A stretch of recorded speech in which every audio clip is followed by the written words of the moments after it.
tiene mayor interés, porque realmente el Congreso de la Sociedad Europea de Cardiología es probablemente en este momento la actividad científica de mayor impacto y mayor nivel en todo el calendario de actividades en el mundo de la patología cardiovascular.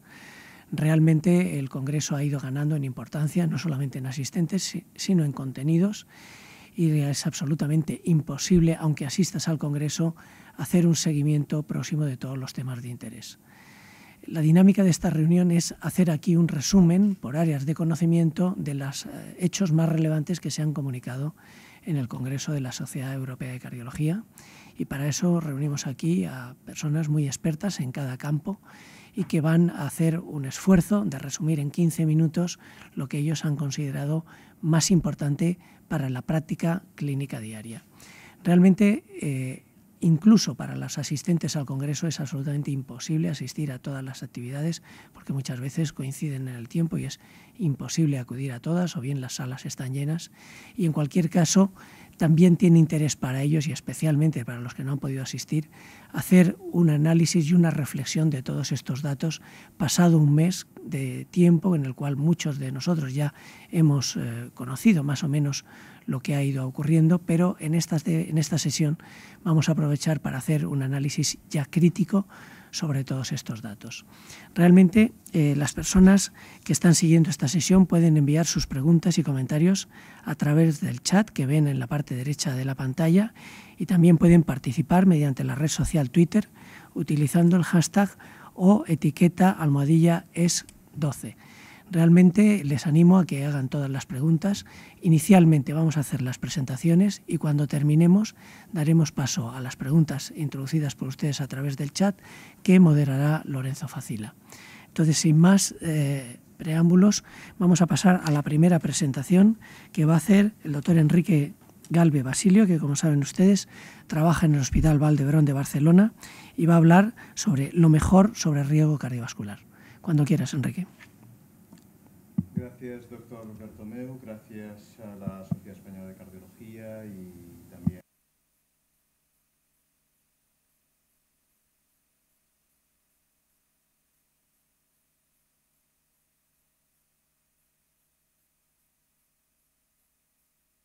Ahora se oye bien, perdón.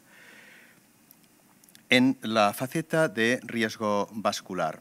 En Múnich, después de haber asistido al Congreso, yo quisiera resumir lo que ha acontecido en el mismo con un espíritu de cierta ralentización en novedades, en los late breaking trials, en grandes aportaciones. Es decir, quizás el Congreso viene a ser algo como un fiel reflejo de lo que es la sociedad actual y la crisis en la cual todos, de alguna manera, en mayor o menor medida, estamos sumidos. No obstante,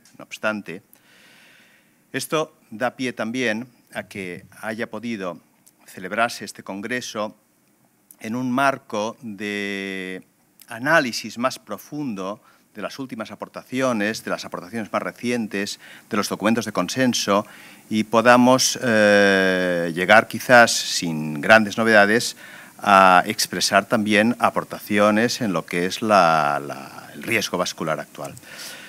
Bien, y ya centrándonos en estudios concretos, en aspectos concretos que se han presentado, empezaré por este estudio, el estudio PROFES, que se comunicó durante el Congreso, que hace referencia a un aspecto que conceptualmente es importante, que es el de la frecuencia cardíaca. La frecuencia cardíaca sabemos que en el mundo cardiovascular conviene disminuirla en nuestros pacientes coronarios, en la angina, en la angina pectoris, pero también en la insuficiencia cardíaca. Y este estudio viene a expresar lo mismo, pero en un contexto totalmente diferente, que es el del accidente vasculocerebral.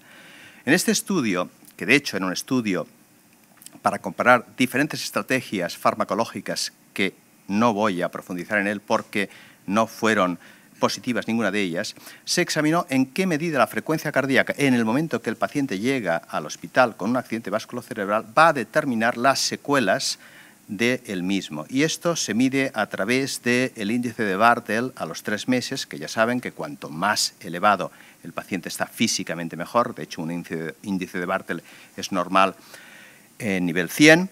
Y vean cómo las frecuencias cardíacas, cuando pasan de 77, nos encontramos con que hay una disminución importante y significativa del índice de Bartel. Esto también se ve con el Mini-Mental Test, que expresa el grado de demencia. Un Mini-Mental Test por debajo de 24 expresa ya un grado de demencia inicial, y cómo la proporción de pacientes que ven en la gráfica aumenta y de forma bastante abrupta a partir de frecuencias cardíacas relativamente elevadas. Esto ya se ha visto en el animal de experimentación, en el cual frecuencias cardíacas muy elevadas en el curso de un accidente vasculocerebral determinan un infarto más importante y abre el paso también a modular la frecuencia cardíaca en esta situación concreta. Bien, vamos ahora a otro aspecto que nada tiene que ver, que hace referencia a una técnica de imagen, el TAC, el TAC torácico, realizado en población general. De hecho, no es un angioTAC coronario, este estudio es un TAC que mide fundamentalmente el score cálcico y que también se detiene en mirar otros aspectos que hasta ahora no se habían examinado, que es la grasa epicárdica. Bien, al parecer, y este es un estudio realizado en población general, algo que se puede examinar desde un punto de vista muy preventivo, en el cual, después de realizar un TAC torácico, se determina en el seguimiento qué pacientes presentan infarto agudo de miocardio. Y ya ven cómo el riesgo sin ajustar, es más del doble en los pacientes que tienen un índice de grasa epicárdica más elevada. Esto se midió en cuartiles. Este aspecto, que es significativamente positivo en función del grado de grasa epicárdica valorada en mililitros por metro cuadrado, sigue patente cuando se ajusta por edad y sexo, incluso cuando se ajusta con los factores de riesgo convencionales e incluso cuando se ajusta con el score cálcico. Bien, es un aspecto que hasta ahora no se había determinado, no se tenía en cuenta y que puede ser una aportación adicional a estos exámenes que cada vez van a realizarse con mayor frecuencia en la población. Bien, y cambiamos de aspecto y ahora nos vamos a otro muy diferente y vamos a hablar de un estudio que fue muy debatido durante el Congreso y que hace referencia al tratamiento de la hipertensión arterial con diferentes formas de fármacos. De hecho, en una patología tan prevalente como la hipertensión arterial, aún no sabemos cómo debemos empezar el tratamiento y las diferentes guías son muy discordantes. Ya saben, por ejemplo, las guías americanas que hablan de empezar con tiacidas, las guías europeas que dan un amplio abanico, abren la mano totalmente a emplear muchísimos fármacos de una forma equivalente, e incluso las guías NICE inglesas, británicas, que se inclinan por los bloqueadores del sistema renina-angiotensina en sujetos jóvenes y en antagonistas del calcio en pacientes de mayor edad. Pues bien, este estudio, este metaanálisis de más de 150.000 pacientes en los cuales se examinó en qué medida el tratamiento con inhibidores del eje renina-angiotensina en la hipertensión influía sobre la mortalidad, y fíjense que esto es mortalidad total, vean cómo los IECAs son favorables en el sentido que disminuyen la mortalidad total de los pacientes hipertensos tratados con este tipo de fármaco. Este metaanálisis, concretamente, es muy favorable a los estudios que se realizaron con un IECA concreto, que es el perindopril. Pero con independencia de este IECA concreto, lo que creo que es más llamativo es que este mismo análisis realizado, fíjense, con los ARA2, los ARA2 no disminuyen la mortalidad en pacientes hipertensos. Es decir, nos encontramos con una diferenciación muy clara entre un tipo de fármaco y otro, fármacos que hasta ahora hemos considerado muy equivalentes.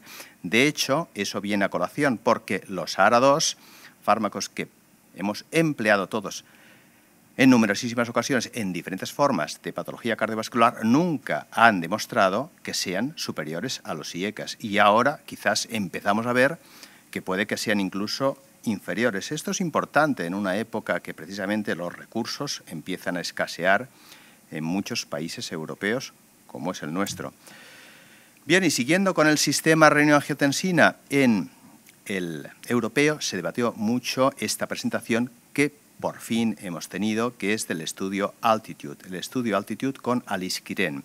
Alisquiren ya saben que es un inhibidor de la renina y que este estudio se detuvo bruscamente e inesperadamente en diciembre del 2011. Un estudio en pacientes diabéticos con enfermedad renal expresada con deterioro de la función renal ligero o con albuminuria, que eran randomizados a alisquiren versus placebo, pacientes que todos ellos estaban recibiendo IECAS y o ARA2. Bien, el estudio se detuvo porque se observó que el endpoint principal no iba en absoluto a favor del alisquiren, de hecho, sin que fuese diferente estadísticamente, ya ven que hay más eventos adversos en alisquiren que en placebo, y por el contrario había más casos de hipotensión, había más ictus, había más deterioro de función renal, había más hiperpotasemia en los pacientes con alisquiren. Este estudio dañó mucho el desarrollo de alisquiren, pero alisquiren en principio no está muerto, alisquiren sigue.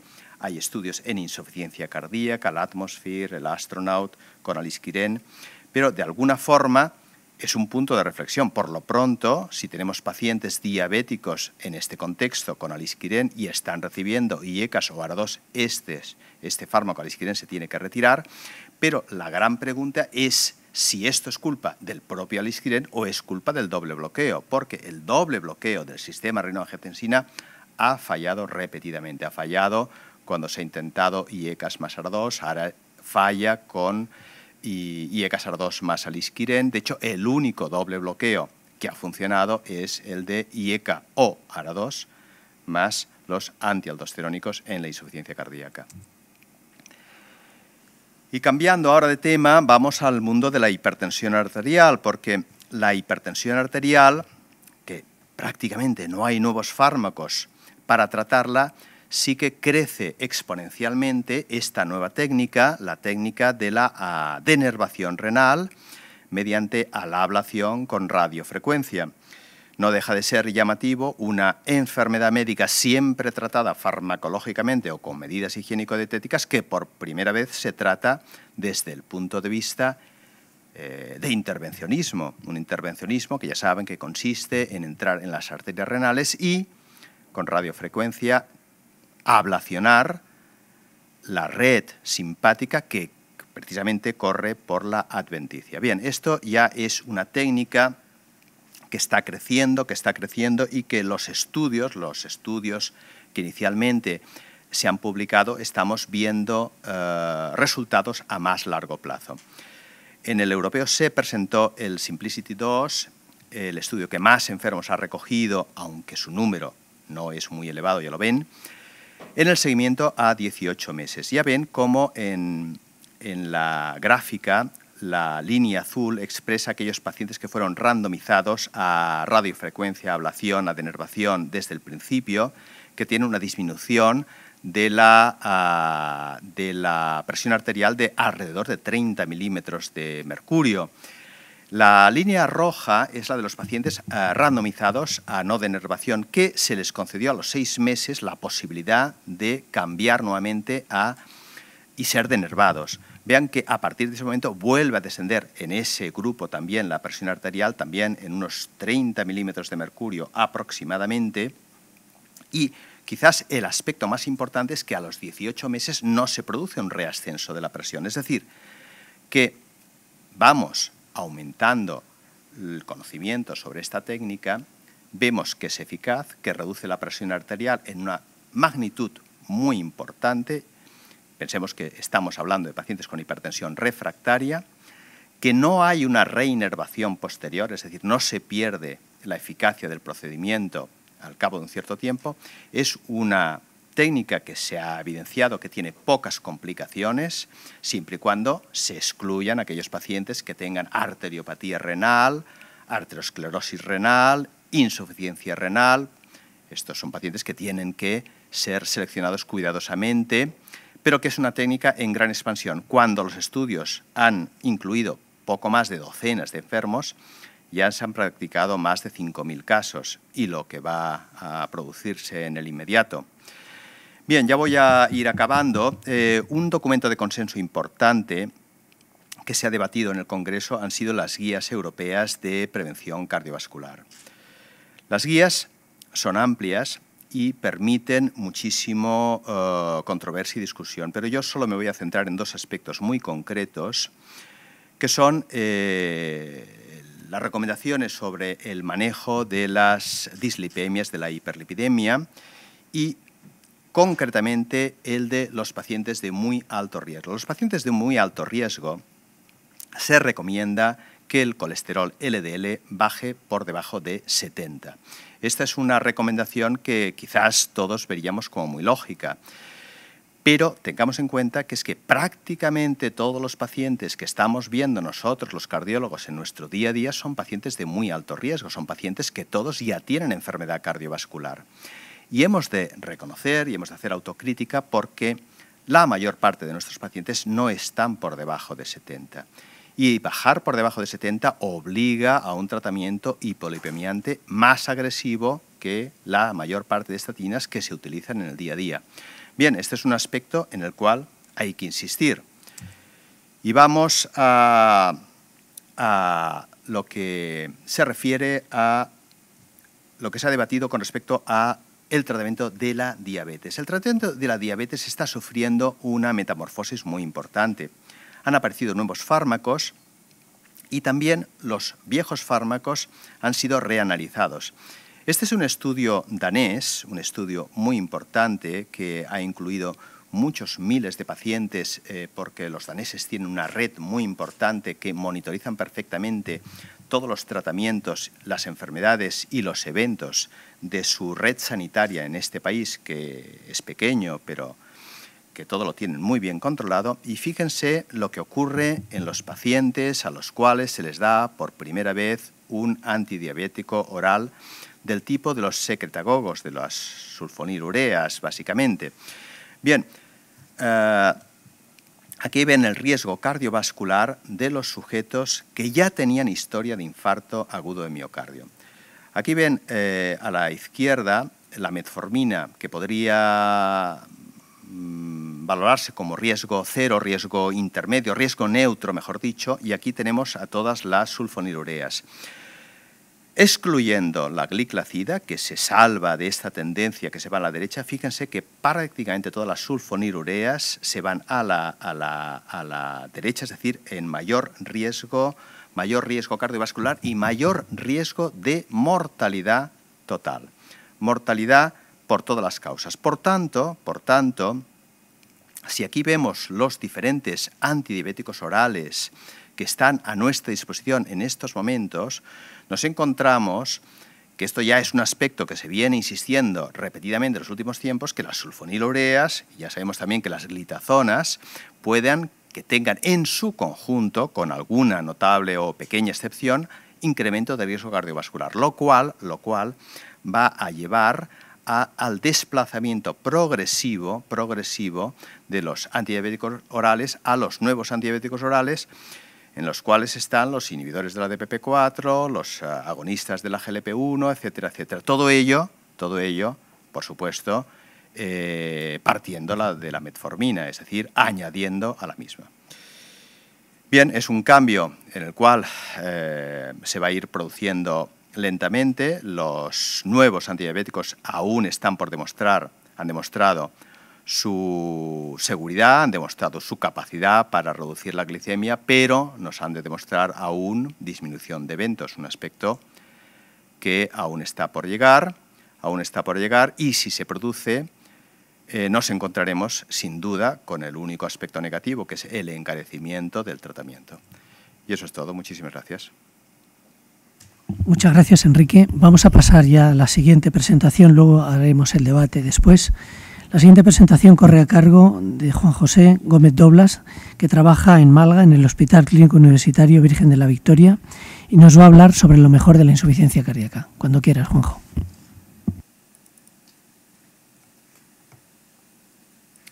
Buenas tardes. Quiero agradecer a la Sociedad Española de Cardiología y a Servier, que nos permite estar esta tarde aquí para comentar los aspectos más relevantes que se han expuesto en el último Congreso de la Sociedad Europea de Cardiología. En concreto, mi charla va a versar sobre el tema de insuficiencia cardíaca y voy a pasar directamente a comentar algunos de los estudios más relevantes que se han puesto de manifiesto en esta reunión.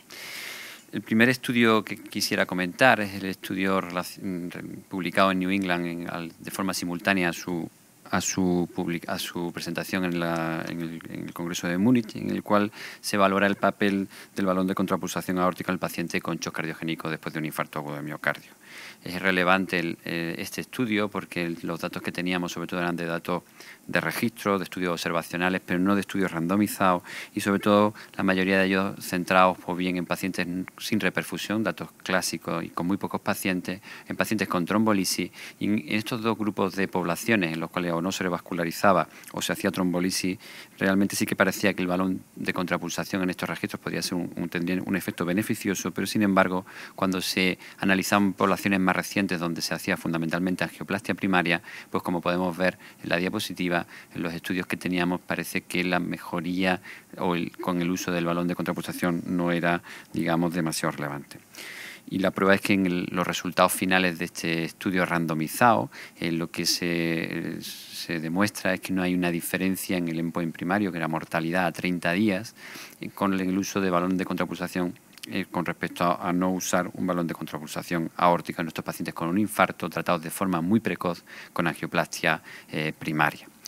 Hay que decir que dentro de los resultados de este estudio, todos los endpoints secundarios eran en concordancia con los resultados del endpoint primario, con mortalidad, es decir, no había diferencia pues, en otras series de endpoints como tiempo de hospitalización, complicaciones relacionadas con el infarto, etcétera. Lo que sí también se apreciaba es que sí que parecía una técnica segura en cuanto que, curiosamente, no había una mayor incidencia de complicaciones inherentes a la técnica, como pueden ser complicaciones vasculares. Otro segundo estudio que se ha comentado y que fue además de interés en el Congreso Europeo fue el de un nuevo fármaco, el SCZ-696, que es un fármaco que actuaría sobre el sistema renina-angiotensina, pero digamos con una doble vertiente. Es un fármaco interesante porque además en la población en la que se ha analizado, y ahora vamos a analizar un poco en qué consiste el fármaco, es fundamentalmente en pacientes con insuficiencia cardíaca con función sistólica conservada. Como todos ustedes saben, esta es una patología, la insuficiencia cardíaca con función sistólica conservada, donde tenemos muy poco arsenal terapéutico y donde además casi todos los fármacos que hemos probado han sido con poco éxito, sobre todo en reducción de mortalidad y de morbilidad. Y en concreto los estudios que hay con los fármacos que inhiben el sistema renina-angiotensina o los antialdosterónicos no han conseguido grandes efectos a este nivel. El nuevo fármaco forma parte de una nueva familia de fármacos que estarían fundamentalmente, es un fármaco que es una combinación de dos, que se desdobla dentro del organismo en dos fármacos. Uno sería el valsartán, ya por todos conocido, y el otro es en un metabolito inicialmente inactivo, que después se activa, que es el HU377, que fundamentalmente es un inhibidor de la neprilisina. La neprilisina es una metaloproteasa que inhibe los factores natriuréticos. De manera que al inhibir este fármaco favoreceríamos el efecto, por tanto, de todo el sistema natriurético, de los péptidos natriuréticos. Interesantemente, este estudio se fue diseñado, un estudio que realmente todavía no analiza eventos clínicos y fundamentalmente fue diseñado para valorar tanto la seguridad como la eficacia del fármaco, pero como utilizando como endpoint primario el NT-proBNP. Hay que decir que este fármaco no actúa directamente sobre el NT-proBNP, por lo cual nos permite, digamos, de alguna forma evaluar el efecto del fármaco sobre la tensión o sobre el estrés que se produce sobre el corazón.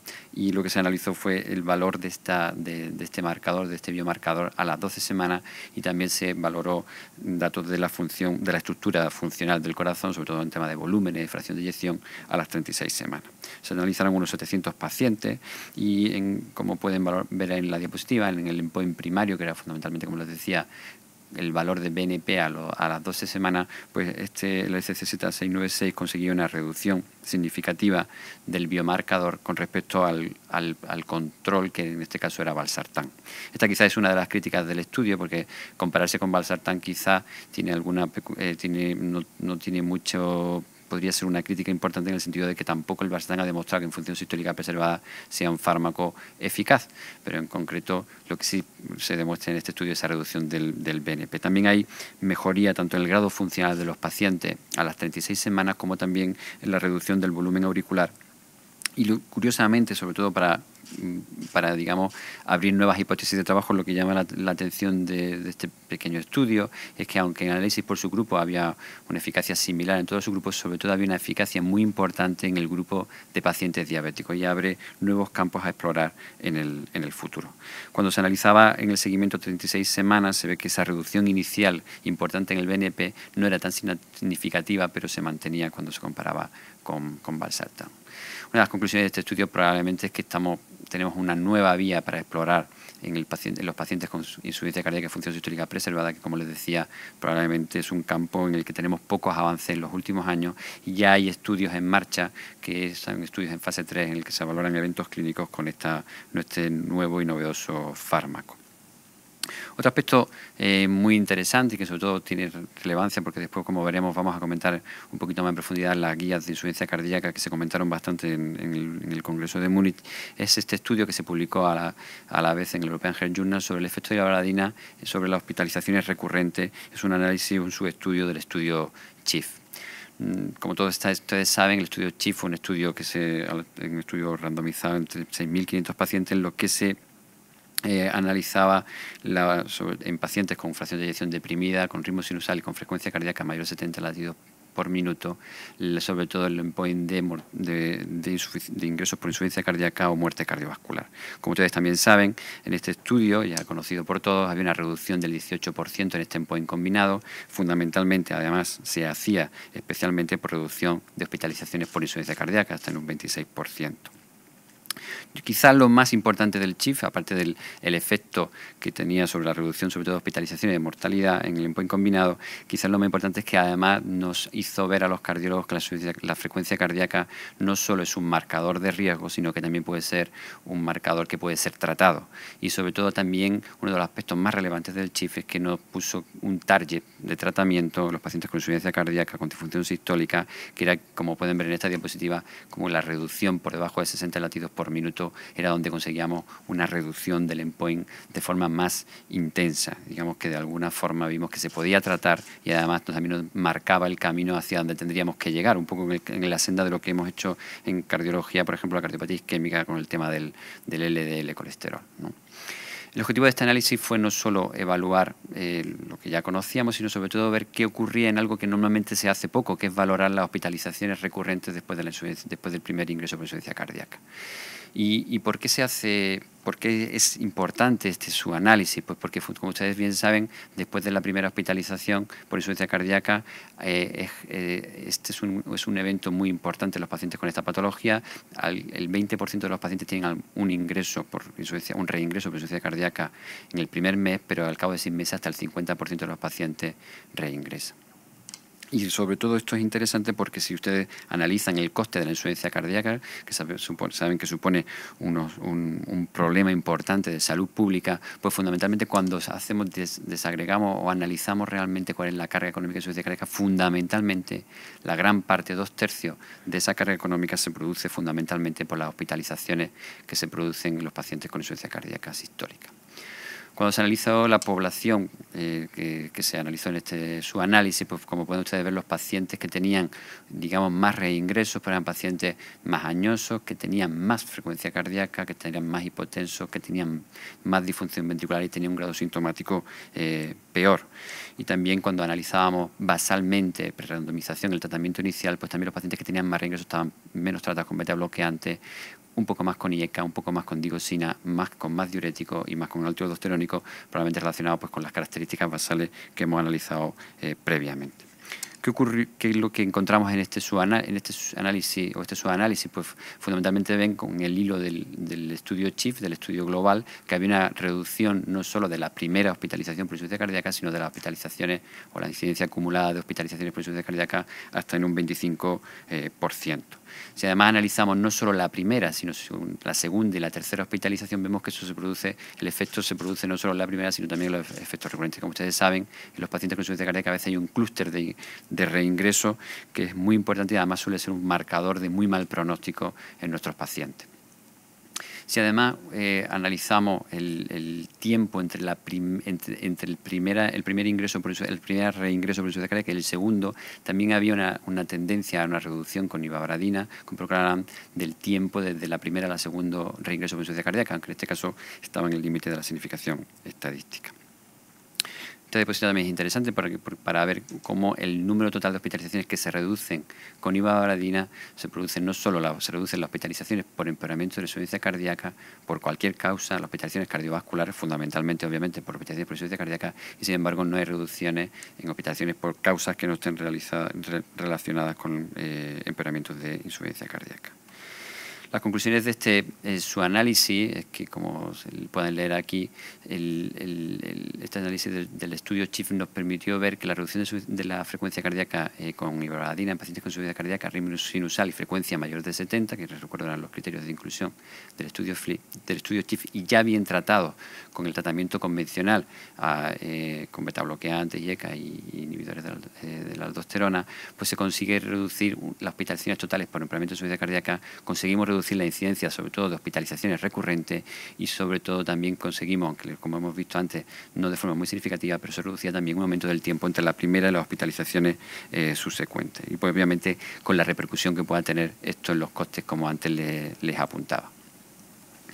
Otro interesante estudio, quizás un estudio que ya conocemos, que es el REVERSE, que es un estudio en el que se analiza el efecto de la resincronización sobre el remodelado de los pacientes con insuficiencia cardíaca, pues que es un estudio que ya saben ustedes que está publicado hace tiempo. Lo que se presentó en el estudio en el Congreso Europeo fue fundamentalmente ver el seguimiento a largo plazo de los pacientes que se le randomizó al resincronizador ENON frente a los que no se resincronizaron en el estudio inicial. Y lo interesante es que en este estudio que se analizaron los casi 420 pacientes que se incluyeron en el estudio con resincronización a 5 años, se ve que el efecto sobre el remodelado inverso que se produce en los pacientes que se trataron con resincronizador se mantienen a largo plazo. Y esto quizás pues, también es un aspecto interesante para ver el efecto a largo plazo de la resincronización y de su mantenimiento en los pacientes con insuficiencia cardíaca. Y por último, vamos a dar un pequeño revisión o repaso, sobre todo porque quizás de las cosas que más impacto tiene en insuficiencia cardíaca era digamos, en el Congreso Europeo, aunque ya estaban presentadas en el Congreso Europeo de Insuficiencia Cardíaca que se realizó en Belgrado, pues sí que ha habido muchas mesas comentando las guías sobre insuficiencia cardíaca. Y yo creo que sí que es importante darle algún repaso, sobre todo a los aspectos más relevantes que estas guías nos han aportado con respecto a las previas. La primera de ellas, sobre todo, el papel de los inhibidores de la aldosterona, de los antagonistas de los receptores de los mineralocorticoides, y fundamentalmente pues porque saben ustedes que después del énfasis se amplió la indicación del uso de inhibidores de la aldosterona, espironolactona, fundamentalmente, o eplerenona, en los pacientes que estaban en grados funcionales no muy avanzados. Es decir, saben que después del RALE estaba indicado su uso en grado 3-4 y lo que se amplía es su uso a pacientes sintomáticos, pero ya en grado funcional 2. Un aspecto interesante, por tanto, yo creo que esto hay que recordarlo muchas veces en la cabeza del profesional, del cardiólogo, cuando valora a un paciente con insuficiencia cardíaca, digamos que hace un checklist de los fármacos que tiene que tener todo paciente con insuficiencia cardíaca sistólica, en este caso sintomática. Pues fundamentalmente todos sabemos que utilizaremos un IECA, y si no podemos utilizarlo por este contraindicado, utilizaremos un ARA2, un betabloqueante y un inhibidor de receptores de la aldosterona, y todos estos fármacos están con una indicación 1A. Lo interesante de las nuevas guías es que nos aportan un nuevo escalón. Desde los 3 fármacos que tendríamos de cabecera de tratamiento de pacientes con insuficiencia cardíaca, añadimos un 4º fármaco que habría que utilizar en todo este tipo de pacientes. Son los pacientes que tendrían, y todo esto surge obviamente de los resultados del CHIEF y de los subanálisis de los que se han realizado posteriormente de este gran estudio. En lo que se ve fundamentalmente es que en la guía lo que se hace es una recomendación que los pacientes con disfunción ventricular con fracción de eyección menor del 35% que están en ritmo sinusal y tienen frecuencias cardíacas de más de 70 latidos por minuto, se añade ya la ivabradina como el 4º escalón del tratamiento médico de estos pacientes. Como pueden ver aquí, en la tabla en la que se hace un análisis del tratamiento farmacológico de tratamientos que tienen menos beneficios, porque se está incluyendo ya la ivabradina con una clase 2A, una indicación 2A, y que ahora vamos a analizar someramente estas dos indicaciones que se hacen. Fundamentalmente se dice que debería de considerarse reducir el riesgo de las hospitalizaciones, sobre todo por insuficiencia cardíaca, como ya hemos comentado previamente, en pacientes en ritmo sinusal con frecuencia cardíaca mayor de 70 y que estén ya con tratamiento con los fármacos previamente comentados. Y también podría ser considerado como un fármaco de elección en aquellos pacientes que no toman un beta bloqueante porque son incapaces de tolerarlo, y esto se hace con una indicación 2B. También es interesante que se hace una recomendación para ivabradina en los pacientes con insuficiencia cardíaca y angina. En este caso la indicación es clase 1A y aquí se hace sobre todo fundamentalmente no solo los datos del CHIF, sino también del Beautiful.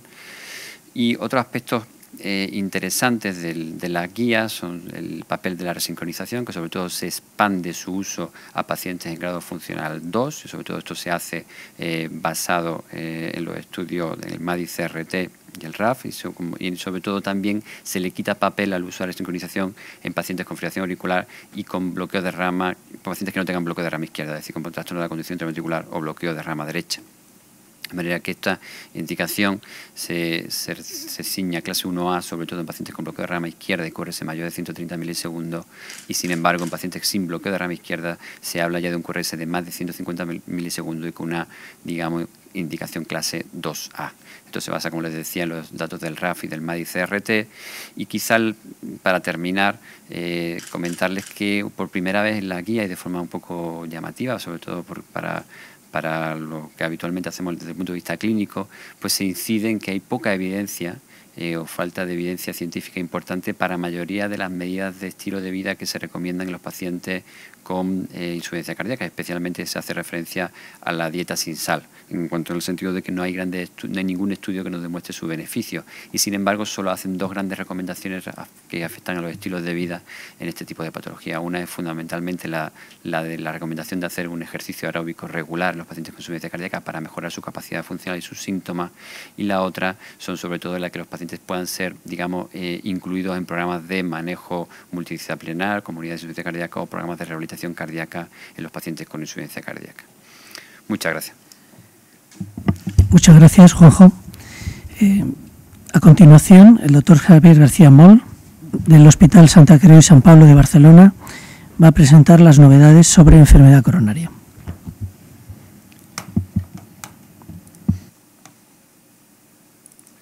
Bueno, buenas tardes, buenos días para aquellos que nos estén viendo desde allende el Atlántico. En primer lugar, también me quería añadir a los agradecimientos a la Sociedad Española de Cardiología, a Servier, por habernos invitado a presentar estas novedades de lo mejor que se ha presentado en el Congreso.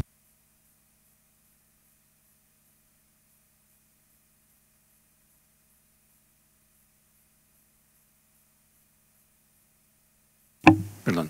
Se han presentado bastantes estudios referentes a la cardiopatía isquémica, algunos de ellos a la cardiopatía isquémica crónica, lo cual es de agradecer porque no suelen ser demasiada novedad, aspectos puntuales de nuevos fármacos que todavía no están en el uso con la indicación adecuada. De hecho, a raíz de algunos de los que se han presentado, han sido incluidos en las nuevas guías, y se han presentado también estudios de imagen. Lo que pasa es que como hay alrededor de 15 estudios junto con la nueva definición del infarto y las nuevas guías de STEMI, los estudios más de imagen, como todavía están en la aplicación eventual de técnicas de imagen para valorar isquemia miocárdica, que de momento la estamos valorando con otras técnicas, no los pasaré a comentar.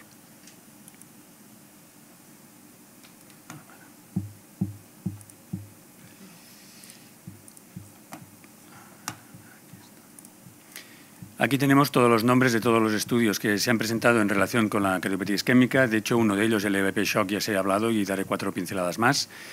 Los estudios de imagen, como he dicho, no los presentaré. Y bueno, para entrar en materia, como he dicho, los estudios de imagen no los presentaré. Para entrar en materia, desde un punto de vista epidemiológico, se ha presentado un estudio francés, el FAST-EMAE. Es un estudio, de hecho, parecido. Es una reunión de estudios de cortes temporales de infarto agudo del miocardio con y sin elevación del segmento ST, y en este caso se presentarán los resultados de elevación del ST. Los resultados son atractivos, y a destacar que a lo largo del tiempo la edad en que se presentan los pacientes con infarto agudo de miocardio ha ido disminuyendo en contra de lo que uno podría suponer.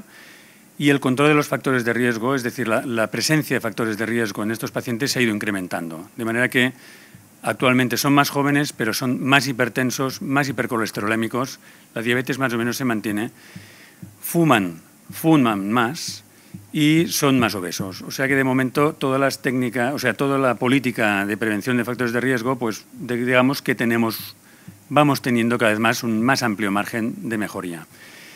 Son infartos que en general cada vez tienen menos letalidad, son infartos que cada vez son más quilipunos, la frecuencia cardíaca de ingreso es la misma, la presión arterial de ingreso es más alta ahora que hace unos años, con lo cual se nos define una población que es un poco diferente. A pesar de haber más densidad de factores de riesgo, como se está reperfundiendo más rápido y a más pacientes, realmente vemos que actualmente hasta el 87% de pacientes están recibiendo una angioplastia primaria, mientras que hace escasamente 15 años no se llegaba al 20%, y vemos que actualmente hay alrededor del 90% de pacientes que ya están tratados con estatinas, mientras que hace 15 años no llegaba al 10%.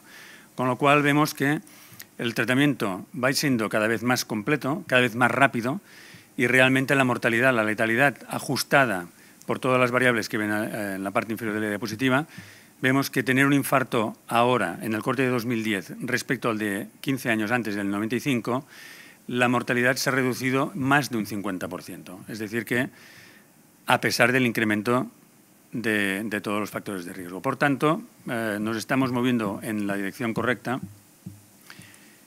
y, bueno, por lo menos alguna noticia positiva dentro de los ámbitos actuales. Respecto al tratamiento en síndrome coronario agudo, se han presentado estos 4 estudios. El Atlas II STEMI, básicamente, se han presentado los estudios de infarto con elevación del ST, del subgrupo de elevación del ST del estudio global. Los resultados son muy parecidos, de hecho, sorprendentemente parecidos respecto al estudio global, lo cual a priori haría pensar que el infarto sin elevación del ST respecto al infarto con elevación del ST y angina inestable, el pronóstico de las 3 entidades parecería similar en este estudio, a diferencia de lo que podemos tener en registros poblacionales, pero bueno, las cifras son estas, los datos son los mismos, se disminuye el infarto, el reinfarto, el AVC y la mortalidad, y naturalmente a expensas de un poco más de hemorragia, sobre todo con las dosis altas. De manera que, a raíz de este estudio, rivaroxaban ha entrado dentro de las guías de infarto con elevación del ST con una indicación de momento 2B. Respecto al TRA2P, Vorapaxar, un inhibidor del receptor de la trombina plaquetar, en este caso se presentaban concretamente los resultados en personas con infarto previo al síndrome coronario agudo de referencia, con diferenciación de si tenían un alto o bajo riesgo hemorrágico.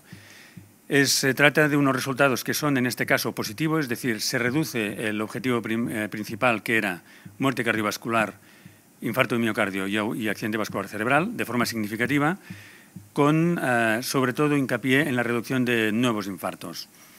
Todo esto, si tomamos en cuenta los factores que se vieron en el estudio principal respecto al incremento del riesgo hemorrágico, vemos que los pacientes con edades inferiores a 75 años, con pesos superiores a 60 kilos y sin accidente vascular previo, las tasas de eventos hemorrágicos, de sucesos hemorrágicos, son bastante más bajas que si presentan alguno de estos factores. De manera que, si escogemos esta población con infarto previo y además con bajo riesgo hemorrágico, vemos que el objetivo principal es claramente significativo, se reduce un 25% y además se reduce la mortalidad hasta un 27%, lo cual es bastante significativo y abre la puerta a este fármaco para tener una indicación de este estilo. Respecto al IABP Shock, ya se ha hablado en la presentación previa, desde la perspectiva de la insuficiencia cardíaca, desde la perspectiva de la cardiopatía isquémica, básicamente comentar que son pacientes que realmente la mortalidad que tienen está alrededor del 40%. A lo mejor son un tipo de pacientes que no son realmente los que podríamos llegar a tener en la práctica clínica diaria, lo cual nos saca méritos de este estudio. Es tremendamente difícil llegar a hacer este estudio con 600 pacientes en shock cardiogénico postinfarto. Tiene un mérito impresionante. Y bien, querría destacar básicamente pues, que hasta entre un 3,7% en el brazo de balón y un 7% del brazo control llevaron asistencias ventriculares. Con lo cual, Como se ha comentado antes, la ventilación mecánica se mantuvo de la misma manera en los dos grupos de tratamiento. El tratamiento de sustitución renal fue similar en ambos grupos de tratamiento y los días de estancia en la unidad coronaria fueron similares. En cuanto a la diferenciación eventual de posible efecto beneficioso del balón, se vio que en puntuaciones de estado fisiológico fueron exactamente las mismas y además sin diferencias a lo largo del tiempo. En cuanto a evolución de proteína C reactiva fueron exactamente las mismas y en cuanto a concentraciones de lactato también fueron exactamente las mismas. De manera que se podría criticar que es un estudio pequeño, entre comillas, en cuanto a la N global, que es un estudio impresionante en cuanto a lo que tenemos en shock cardiogénico post-infarto agudo de miocardio, pero de todas maneras hay 240 sucesos, con lo cual realmente hay mucho suceso por analizar. Y si alguna tendencia podría haber es que el balón podría ser especialmente beneficioso en poblaciones jóvenes y sobre todo con primer infarto. Pero esto no deja de ser hipótesis, generador de hipótesis y de momento los datos están aquí. De hecho, salieron en Online First justo en el Congreso y hoy se han hecho públicos en el número normal, digamos, de New England. Y vemos la mortalidad de 30 días que fue exactamente la misma como hemos visto anteriormente. También se presentó el estudio de prasugrel respecto a clopidogrel en pacientes con síndrome coronario agudo sin revascularización, el Trilogy ACS. Es un estudio en el que se habían puesto esperanzas para ver si realmente podía haber incremento de efectividad respecto a clopidogrel o no. Se aleatorizaron los pacientes a clopidogrel y prasugrel. Y lo que se vio, son una población que alrededor de los 62, 63 años, un 35% de mujeres, con un bajo peso de alrededor de un 12-13%.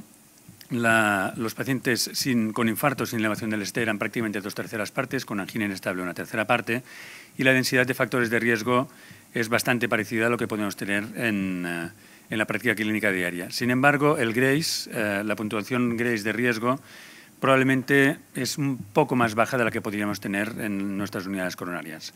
El filtrado glomerular, por ejemplo, es elevado, es muy correcto, cosa que en nuestra práctica habitual en este tipo de pacientes probablemente podríamos estar alrededor de un 40% con filtrados por debajo de 60. En cualquier caso, los resultados principales fueron estos. El criterio de eficacia principal, no hubieron diferencias significativas. La buena noticia es que tampoco hubieron diferencias significativas en cuanto al sangrado. Y la razón es porque aquí se permitió, en pacientes mayores de 75 años, se permitió el uso de prasugrel a mitad de dosis.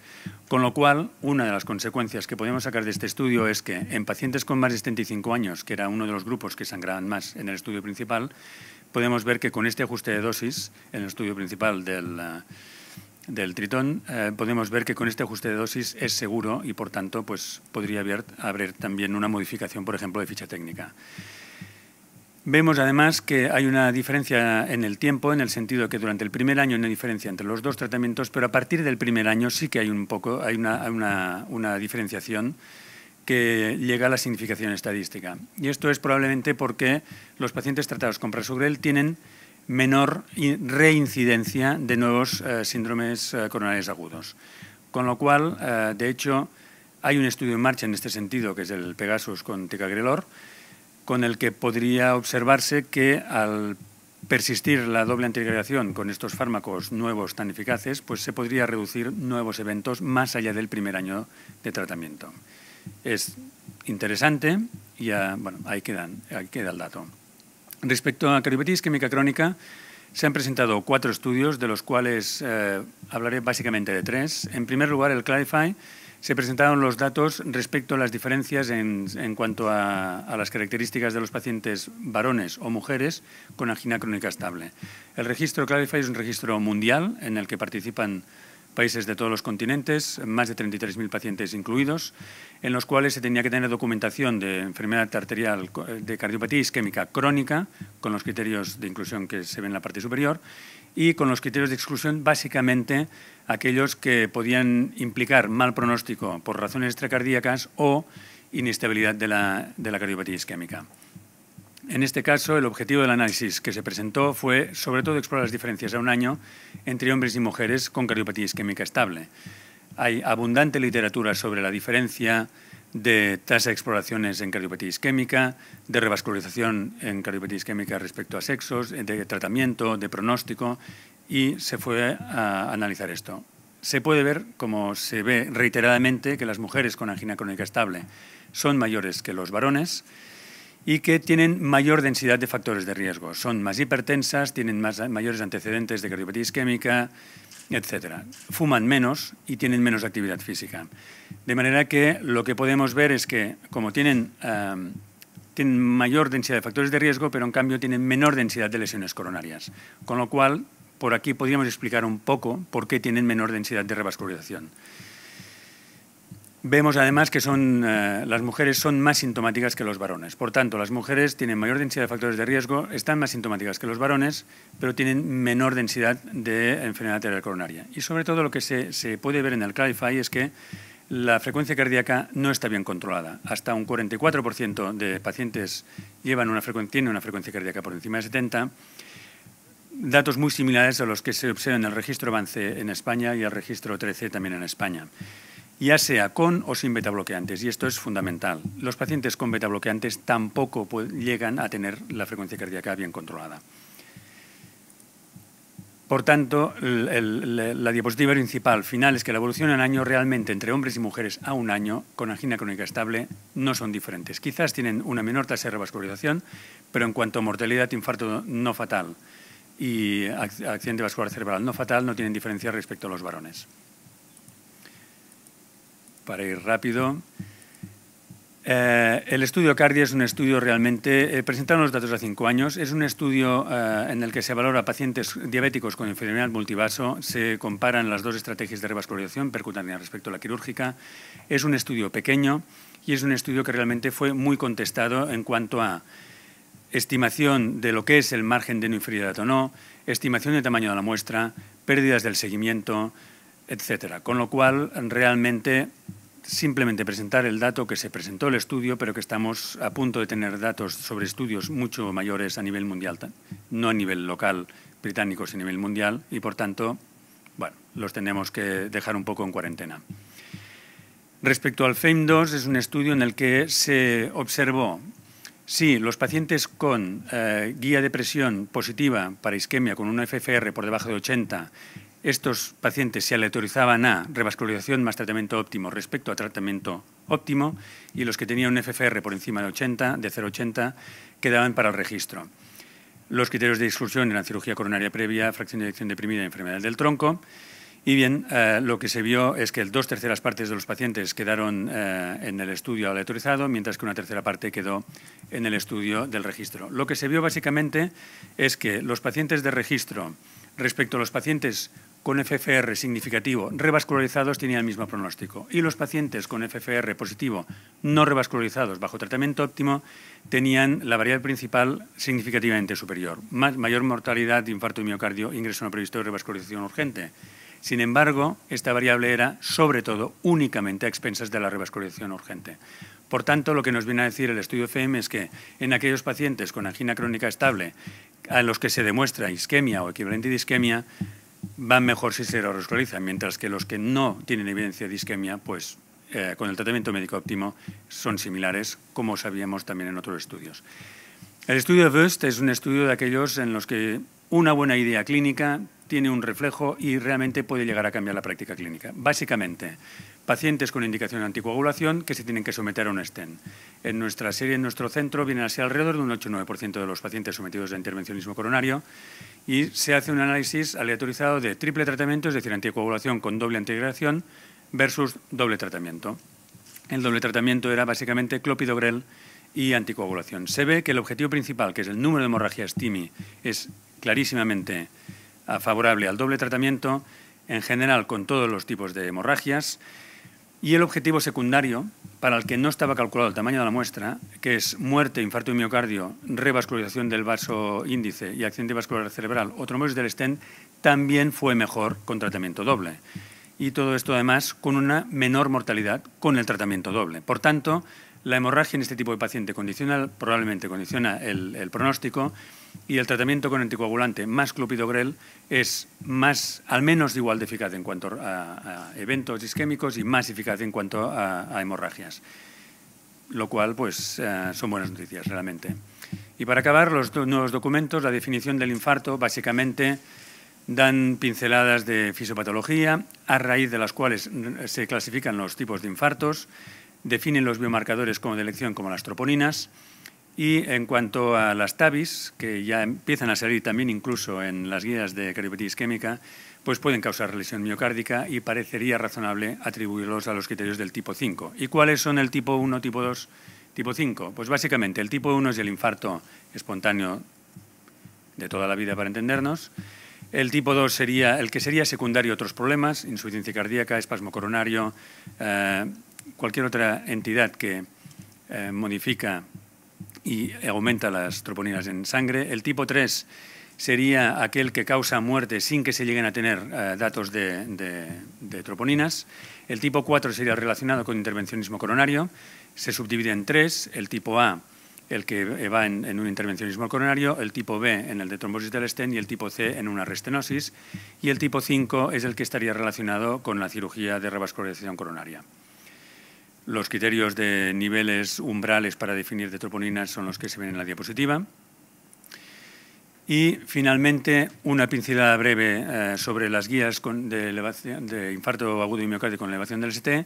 Se ha puesto un gran énfasis en disponer de redes geográficas con protocolos consensuados para el tratamiento del infarto agudo y miocardio, un gran énfasis en la organización de dichas redes para reducir los tiempos para que la población sea consciente de lo que significa tener el dolor precordial, para que active inmediatamente el primer contacto médico, para que sea breve, para que el primer contacto médico haga el electro rápidamente, que se muevan rápidamente, que si no se puede hacer una angioplastia primaria se haga enseguida una fibrinolisis y que además los centros que hacen angioplastia primaria monitoricen y publiquen los resultados de los tiempos, para que de esta manera se sepa dónde se puede mejorar en cada centro. Si la fibrinolisis tiene éxito, se puede realizar con radiografía de cara al eventual intervencionismo coronario entre 3 y 24 horas. Si no tuviera éxito, se debería considerar de inmediato. Se recomiendan los stents fármaco-liberadores. Se recomienda ticagrelor y prasugrel por encima de clopidogrel. Se recomienda la vía radial, sobre todo en aquellos centros en los que haya hemodinamistas entrenados para ello, y se identifican diferentes zonas de tratamiento. Básicamente, aquí quería destacar 2 puntos. Uno, que realmente clopidogrel queda por detrás de los 3 fármacos, que es aspirina, ticagrelor, prasugrel. Si la aspirina no se puede dar, clopidogrel, y si los otros no se puede dar, clopidogrel en un segundo paso. El rivaroxaban, que en pacientes doble antiagregados tienen una indicación 2B. Y realmente el beta bloqueo para todo el mundo no está recomendado, solo está recomendado 1A para pacientes con insuficiencia cardíaca y para pacientes sin insuficiencia cardíaca pasan a tener una indicación 2A. Finalmente, en esta diapositiva, en la que no se ve demasiado, era únicamente para destacar el azul claro de las indicaciones C, es decir, en pacientes con infarto agudo de miocardio, con insuficiencia cardíaca postinfarto, hay mucho consenso de expertos, pero poca evidencia dura. Es decir, en pacientes con insuficiencia cardíaca postinfarto hay un gran campo de investigación para definir realmente cuáles son los papeles, ¿no? Empezando simplemente, por ejemplo, con los resultados del IABP Shock, que paradigmáticamente el balón de contrapulsación ha quedado un poco en entredicho en pacientes revascularizados rápidamente. Y nada más. Muchas gracias. Muchas gracias, Javier. A continuación vamos a pasar ya a la última presentación, que corre a cargo de Ignacio Fernández Lozano, del Hospital Universitario Puerta de Hierro de Madrid, que va a hablar sobre las últimas novedades de fibrilación auricular. Bueno, buenas tardes a todos. A mí me toca resumir cómo ha sido el Congreso en fibrilación auricular y me voy a sumar a la opinión del doctor Enrique Galve, y es que para nosotros el Congreso ha sido un congreso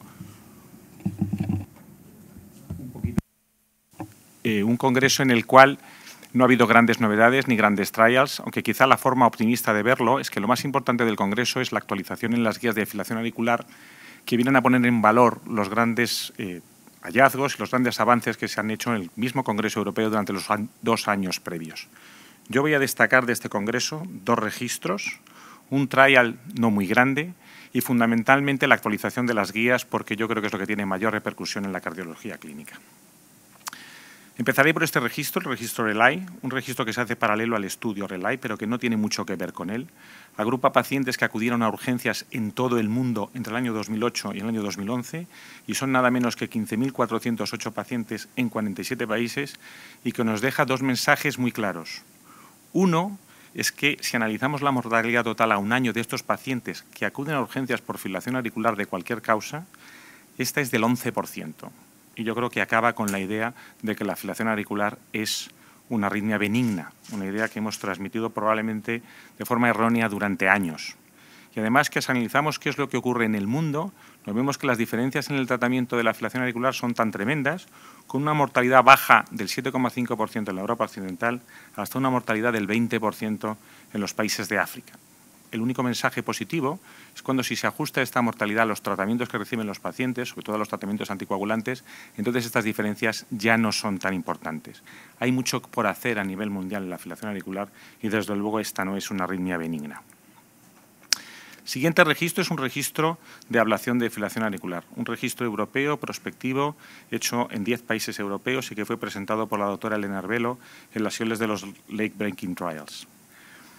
Agrupa pacientes de Francia, Italia, Alemania, Holanda, España, Polonia y demás países. Coge centros que tienen al menos 50 ablaciones de fibrilación auricular al año, con una mediana de 170 procedimientos, con lo cual son centros de gran volumen, y acaba buscando y mostrando los datos a un año de 1.300 pacientes. Es, por tanto, un registro prospectivo de gran tamaño. Y además un registro que da información probablemente muy útil en un campo como la ablación de fibrilación auricular, donde podemos encontrar información en la literatura de diferentes trials, pero existen tantas herramientas, tantos protocolos, tanta variedad de pacientes, que probablemente gran parte de la información más real nos va a venir de los registros.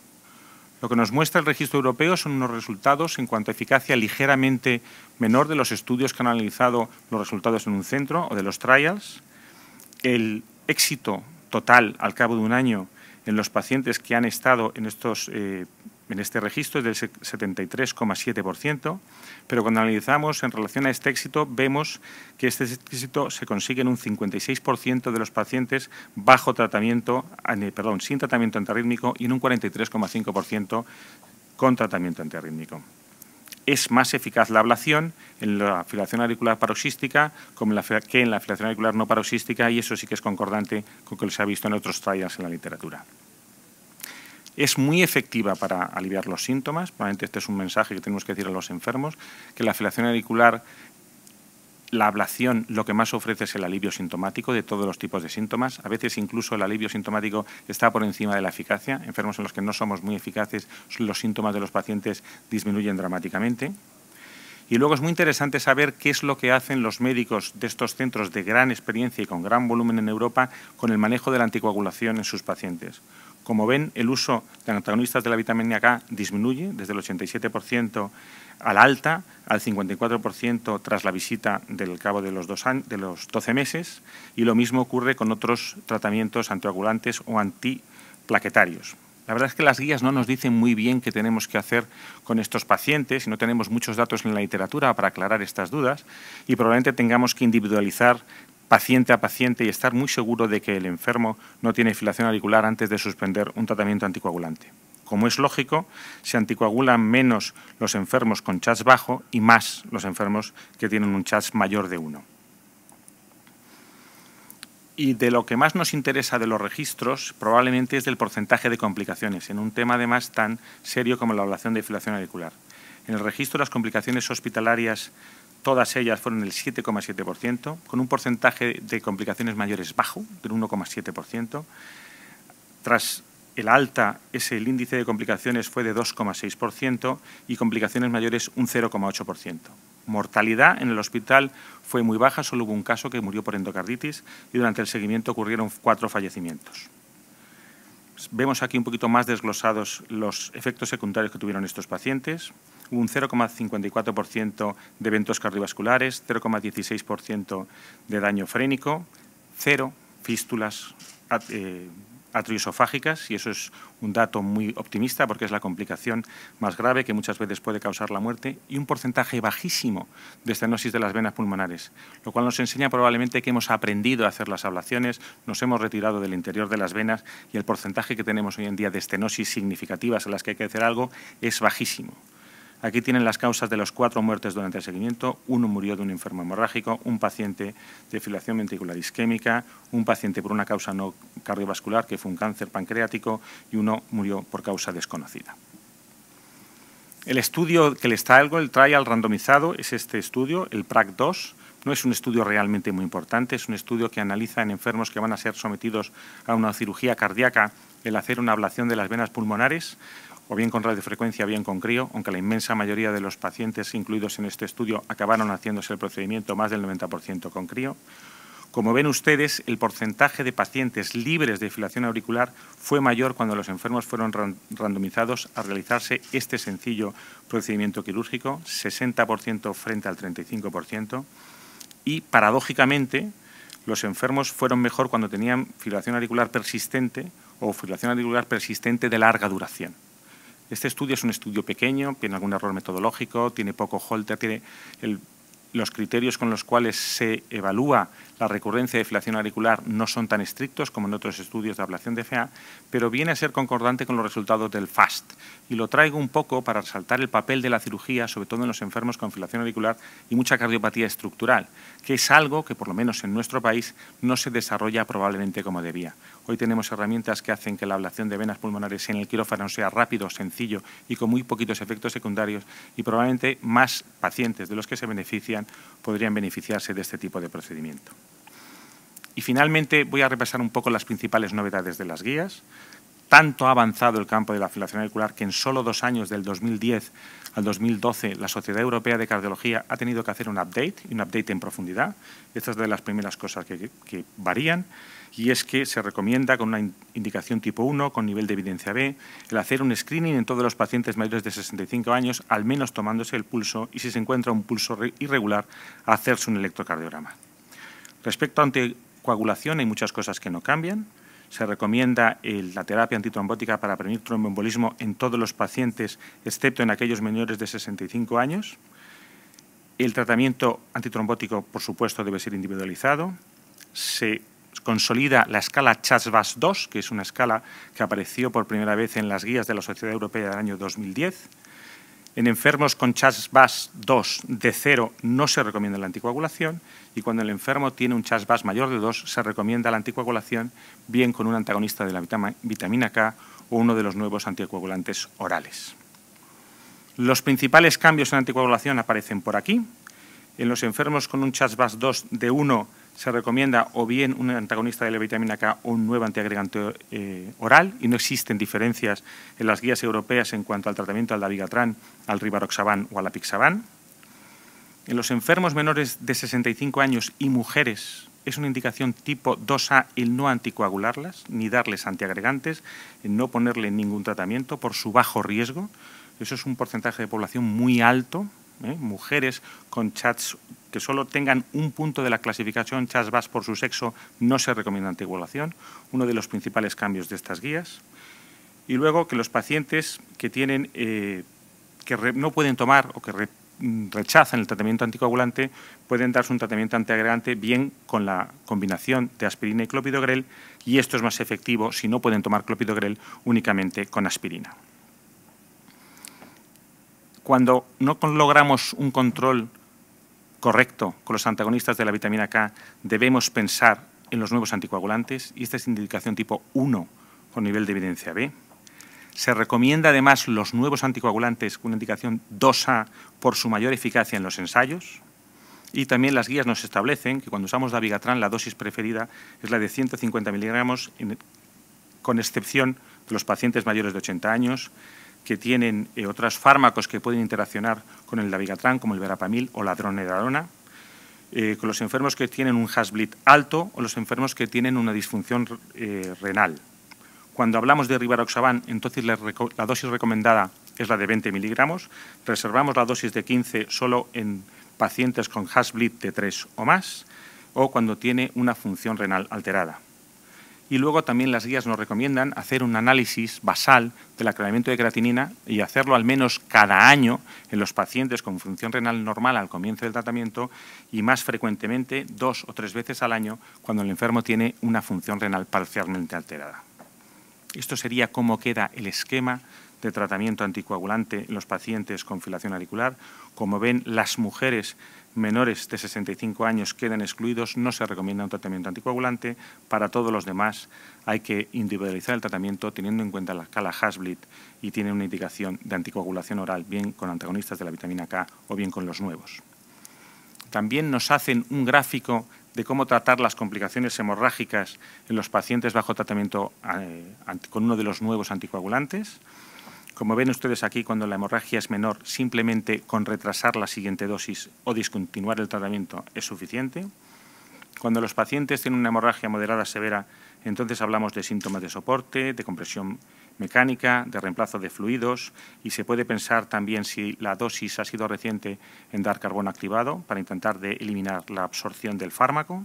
Y en los casos muy severos podemos pensar en hacer una hemodiálisis para retirar el fármaco del cuerpo y se puede considerar el complejo protombínico o el factor 7 recombinante, aunque tenemos muy poquitos datos en la literatura de la efectividad de este tipo de medidas.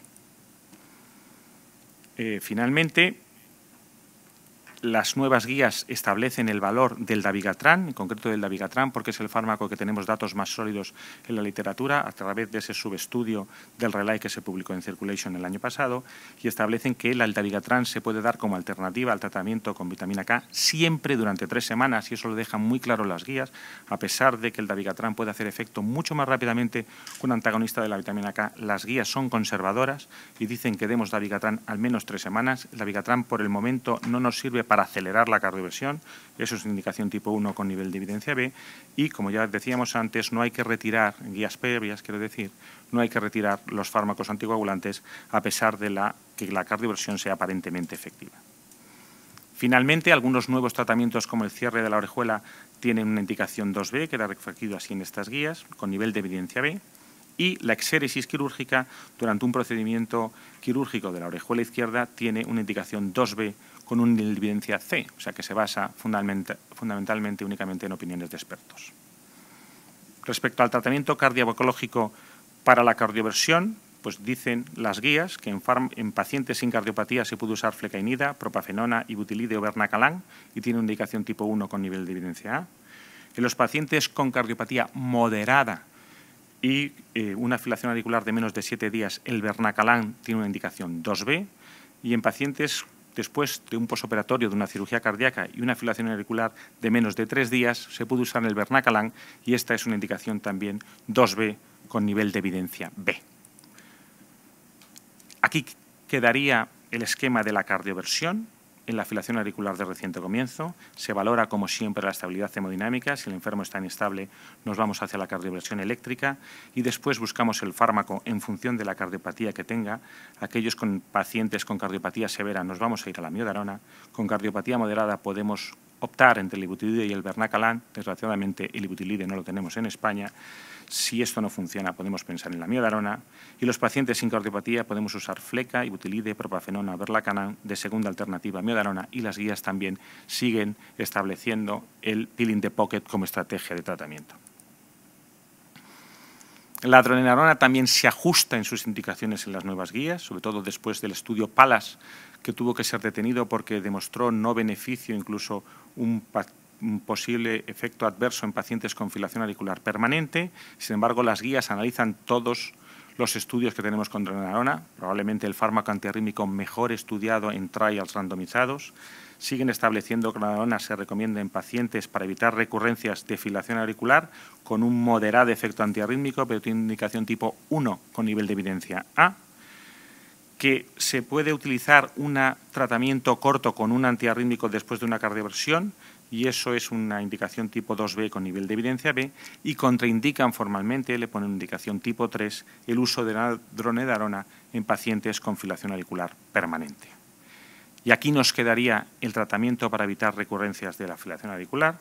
En enfermos sin cardiopatía estructural y filación auricular paroxística se puede utilizar uno de estos fármacos, la dronedarona, la flecainida, la propafenona o el sotalol. Se puede ir de primera elección a hacer una ablación con catéter. Esto se mantiene lo mismo que decían las guías del año 2010. Si no funciona la estrategia con fármacos inicialmente, se puede pensar, y hay que contar los pros y los contras al paciente, o bien en hacer un intento con amiodarona o ir también a ablación con catéter. cuando el enfermo tiene insuficiencia cardíaca, entonces tenemos que pensar bien si la insuficiencia cardíaca puede estar provocada por la filación auricular. Si eso es así, entonces hay que hablar con el paciente, pero la ablación con catéter puede ser de primera elección. Si no, se recomienda un intento con amiodarona. Pero si el enfermo tiene filación auricular y pensamos que la filación auricular juega un papel muy importante en la filación auricular, y eso hay estudios publicados en el New England, sobre todo del grupo francés, la ablación con catéter es una alternativa excelente. Si no tiene insuficiencia cardíaca, al enfermo se le puede dar dorenadona o sotalol, si no amiodarona, y si no también, hablando con el paciente, puede ser la ablación con catéter una alternativa para este tipo de pacientes. Y con esto acabo. Eso es todo. Muchas gracias. Muchas gracias, Nacho. Bueno, pues ahora vamos a empezar el debate. Pueden hacer las preguntas, supongo que ya habrán entrado algunas preguntas, y a partir de ahora Lorenzo Facila va a tomar la moderación de la mesa. Bueno, buenas tardes. En primer lugar, agradecer a todos los asistentes, tanto de nuestro país como de otros países, su actividad durante las charlas. La verdad es que han habido bastantes preguntas. Y en segundo lugar, pues disculparnos por si no vamos a poder dar solución a todas o dar respuesta, porque han habido casi 30 preguntas y bueno, igual por el tiempo no podemos acabar con todas. En primer lugar, sobre las preguntas, se han preguntado varias preguntas acerca de la denervación renal, sobre todo al doctor Galve. Y bueno, han preguntado, sobre todo en vista a los resultados a favor de la denervación renal con radiofrecuencia, ¿qué pacientes serían aquellos idóneos para dicho procedimiento?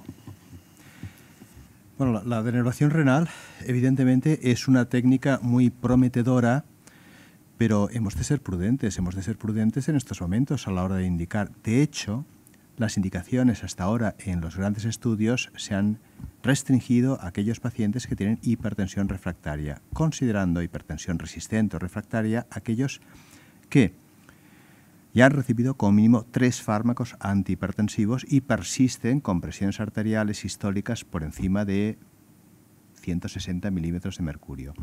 De hecho, posteriormente se ha hecho un documento de consenso que se ha publicado sobre en qué circunstancias debería aplicarse este tratamiento.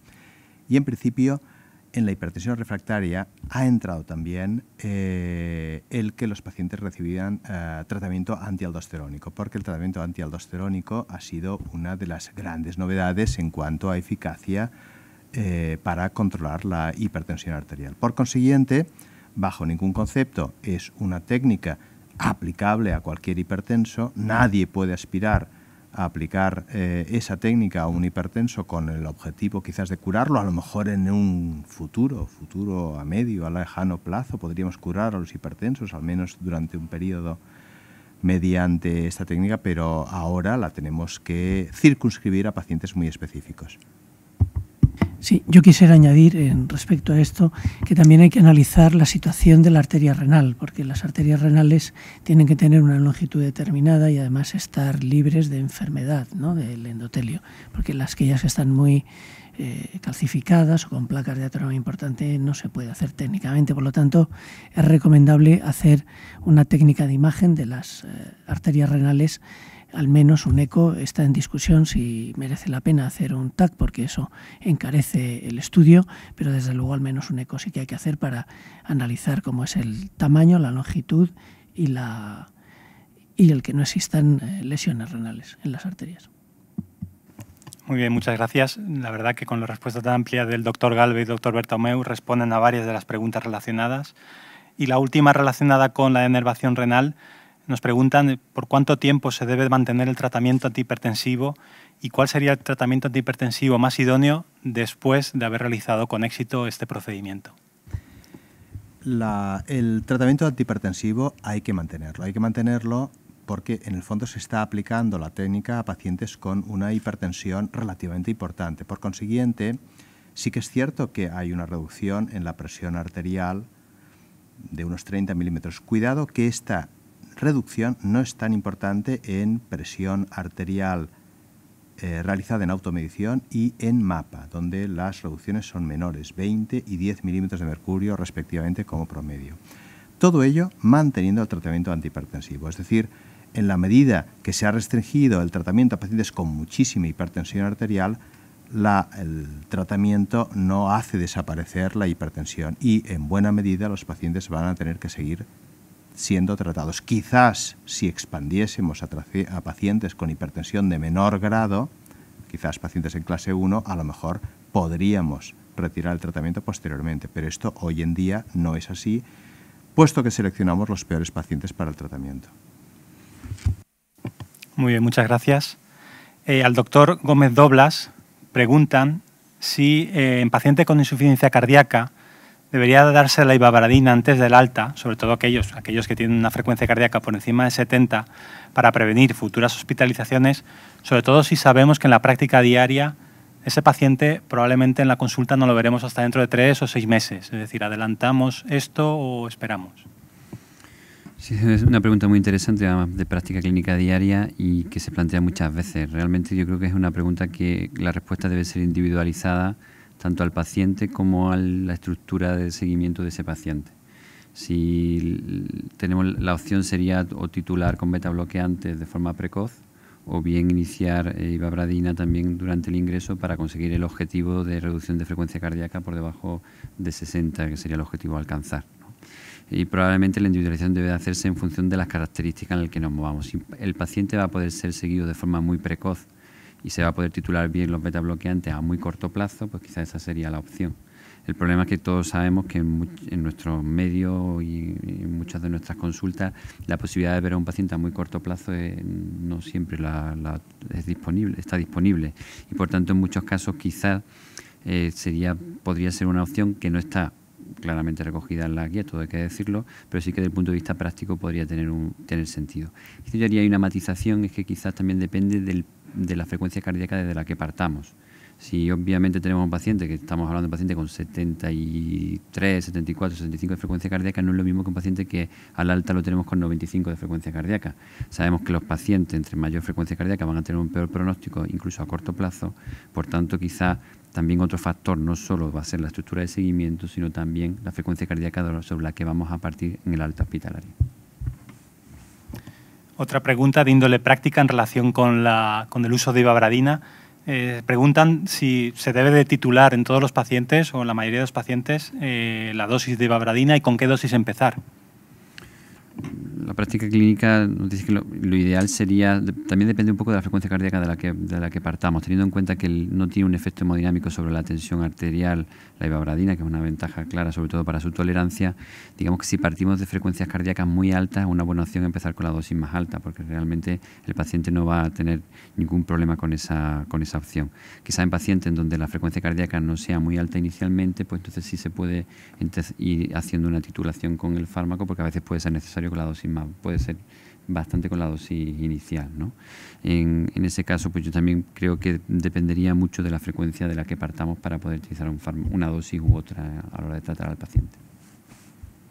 Muy bien, muchas gracias. Al doctor García Moy también le han hecho varias preguntas, también en relación con la frecuencia cardíaca. En el registro Clarify, ¿qué control de la frecuencia cardíaca tenían esos pacientes con angina crónica estable?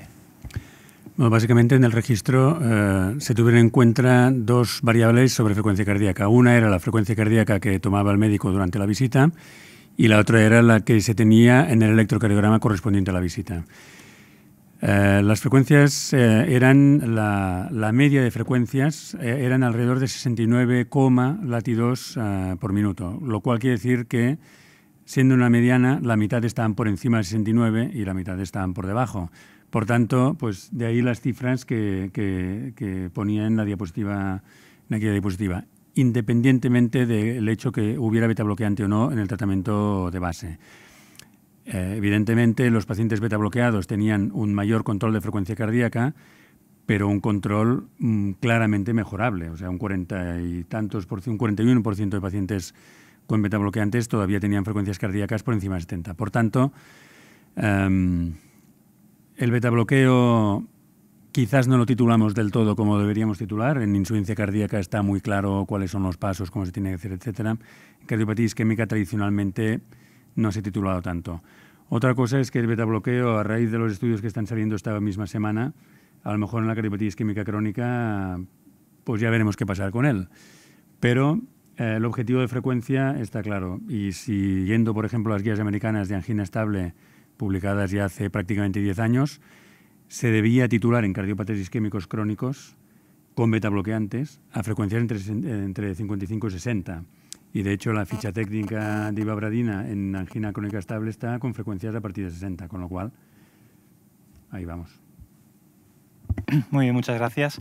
Y otra pregunta en relación con el estudio GHOST, que si cree que estos resultados de este estudio, en cuanto a la triple terapia frente a la doble terapia con antiagregación y anticoagulación, ¿va a modificar la actitud o va a modificar las guías de práctica clínica? No, de hecho, se trata de un estudio muy interesante. Es la típica pregunta que se genera en la clínica a partir de la cual se generan las evidencias. Es un único estudio, es un estudio relativamente pequeño. Es un estudio que puede entrar en colisión con el registro danés, los daneses que tienen registros para todo, casi como en Estados Unidos o más. Pues también hay un registro de hemorragias y sucesos trombóticos, digamos, en pacientes post-intervencionismo coronario con doble tratamiento, o sea, con triple tratamiento anticoagulante, doble antiagregante o doble antiagregante o anticoagulante y con un antiagregante, y los datos que tienen se publicaron en Circulation en agosto son un poco diferentes. Es un registro, no es un estudio aleatorizado, con lo cual son estrategias totalmente diferentes. Yo pienso que es un estudio que dará que pensar y que si realmente se corroborara a un nivel más amplio, pues realmente podría llegar a cambiar la práctica clínica. Preguntas para el doctor Fernández Lozano. Lourdes pregunta que con respecto a las nuevas guías de fibrilación auricular de práctica clínica, ¿cómo cree usted que afectará a los nuevos anticoagulantes? Bueno, es una buena pregunta. Las nuevas guías establecen a los nuevos anticoagulantes como preferentes o como una opción preferente ante los antagonistas de la vitamina K con un nivel de evidencia 2A basada en varios estudios. Son más efectivos en prevenir eventos embólicos y tienen menos eventos hemorrágicos.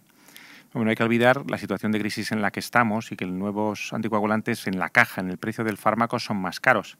Sin embargo, un estudio de farmacoeconomía, alguno hecho recientemente en España, pues muestra que son coste efectivos. El precio que tenemos que pagar por ellos, cuando nosotros analizamos el porcentaje de ictus o de eventos hemorrágicos que evita, los hace unos fármacos muy coste efectivos. Yo creo que no sé qué es lo que va a pasar. Sé que con el tiempo van a usarse cada vez más. No sé a qué velocidad de implantación. Dependerá probablemente de cómo vaya la situación económica del país. Simplemente quería añadir que en el ámbito en el que no tienen de momento mucha cancha es en el ámbito de la cardiopatía isquémica, porque no tenemos datos. Y más si añadimos ticagrelor y prasugrel. Ahí sí que tampoco tenemos absolutamente ningún dato. Con lo cual, de momento, en el ámbito de la cardiopatía isquémica lo tiene un poco limitado.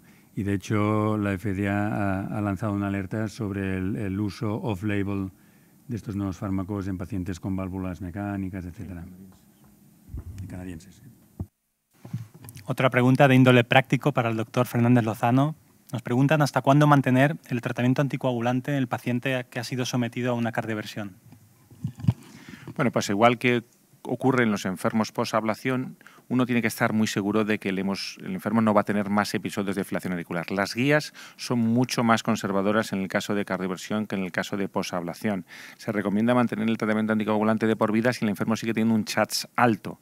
Con la ablación la cosa cambia un poco porque podemos haber modificado la historia natural de la enfermedad, aunque tampoco los guías nos dejan muy claro, ni los datos que tenemos en la literatura, nos dejan muy claro las cosas después de 3 años, 4 o 5 años. Yo creo que, como tantas veces en medicina, lo que hay que hacer es enfrentarse paciente a paciente a la decisión y ver muy claramente todos los factores de riesgo que pueda tener ese paciente. Muchas gracias. Aunque no has hablado de este estudio, me gustaría lanzar al doctor Bertomeu una pregunta que ha preguntado Raúl García sobre el impacto del estudio PURE en la prevención cardiovascular. ¿Cuál cree que sería el impacto de esto a nivel?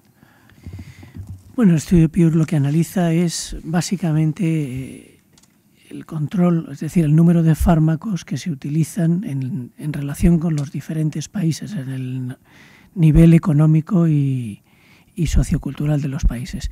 Y sale lo esperado, ¿no? Que los países más ricos, los países occidentales, los pacientes diagnosticados de enfermedad toman más medicamentos y toman los 4 medicamentos de prevención, la estatina, la aspirina, los antiagregantes los tratamientos antihipertensivos, ¿no?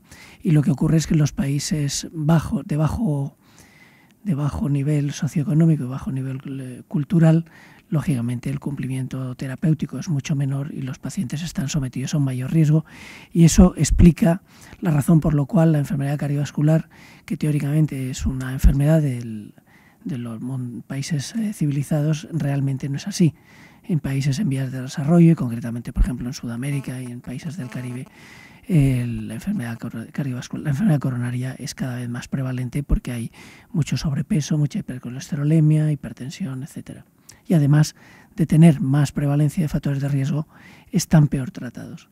A mí sí me gustaría hacer un comentario sobre el estudio FAST-MI, ¿no?, que ha comentado Xavier García-Moll, que realmente es un problema porque efectivamente los resultados son muy favorables, porque en Francia se ha demostrado que el pronóstico de los pacientes que ingresan con un infarto de miocardio es mucho mejor ahora que hace 15 años. Se ha reducido un 50% la mortalidad, lo cual es estupendo desde el punto de vista de la salud de esos pacientes. Pero también hemos visto que aumenta el número de factores de riesgo, por lo tanto aumenta el número de pacientes que van a aparecer, y como los tratamientos son más efectivos pero también más caros porque los procedimientos son más caros, porque el personal que los aplica necesita más entrenamiento, más formación, y eso cuesta dinero. Además, esos pacientes sobreviven y pasan a otros procedimientos, de tal forma que la curva de gasto va a aumentar de forma exponencial si no nos tomamos muy en serio la prevención de los factores de riesgo. Y esto ya no es solo un problema médico, sino es un problema social, político y económico, ¿no?, y que trasciende del ámbito de la sanidad, ¿no? Pero esto es algo que el estudio PUR lo refuerza, este concepto. Muy bien, muchas gracias. Ya que está el doctor Bertomeu con el micrófono, hay una pregunta que acaba de ser puesta en el chat. Es un poco de adivino, ¿no? ¿Hay alguna sobre qué especialidades o sobre qué aspectos de la cardiología prevé que se van a esperar mayores avances en los próximos congresos internacionales? Bueno, es una pregunta difícil de hacer, difícil de contestar, ¿no? Realmente ahora toda la investigación sobre antihipertensivos parece que está parada, quitando la molécula que ha presentado Juanjo Gómez Doblas, que tiene un perfil interesante porque tiene, además, es como el omapatilato parecido anteriormente, ¿no?, que bloquea el sistema renina-angiotensina, pero también actúa sobre los péptidos natriuréticos. Es decir, eso es prácticamente lo único que nos queda. Alisquiren está un poco tocado por lo que ha pasado en la altitud, aunque yo también creo que con respecto a la altitud había un problema de diseño del estudio, porque no hay que olvidar que se excluían a los pacientes que tenían una presión arterial sistólica por encima de 140 en este estudio. Es decir, solo se incluían pacientes que estaban tratados de su tratamiento antihipertensivo con bloqueo del sistema renina-angiotensina y estaban formalmente bien controlados. Y a esos pacientes se le añadía además 300 miligramos de alisquiren, ¿no? Probablemente eso es algo que no ocurre en la práctica clínica, es algo que los médicos no hacemos, y probablemente ha sido un error del diseño del estudio.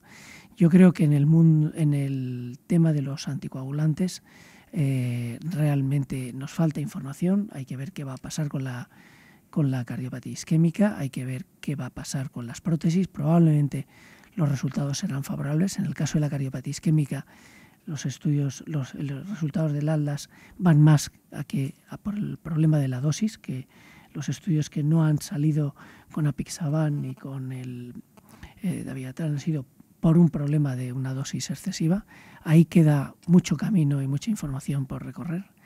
En el tema de la diabetes, eso sí que realmente hay cada día nuevos fármacos, nuevos avances, y ahí es un campo muy prometedor. Hay nuevos antidiabéticos orales. Los GLP-1 probablemente en los próximos años se van a instalar en el mercado terapéutico, a pesar de que son muy caros y nadie habla de ellos, sobre el precio de estos fármacos, pero realmente son muy caros. Y luego hay nuevas insulinas que van a salir con mejor perfil de tolerancia clínica. Y bueno, está todo un tema que no hemos tocado, que es el tema de los dispositivos, ¿no? Hay stent bioabsorbibles, que es todo una nueva innovación terapéutica, y en el tema de dispositivos, de resincronizador, de filadores, algunos sin cable, etcétera. Yo creo que tenemos que ser optimistas. Pasaremos una época mala de crisis, pero el mundo no se va a parar, no se va a detener. La situación que hay en España no es tan mala en otros países. Hay, gracias a Dios, países en desarrollo, no ya en Europa, pero sí en otros países, como en Asia y como en Sudamérica y Asia, y, en fin, India, etcétera. Y yo creo que debemos de ser optimistas.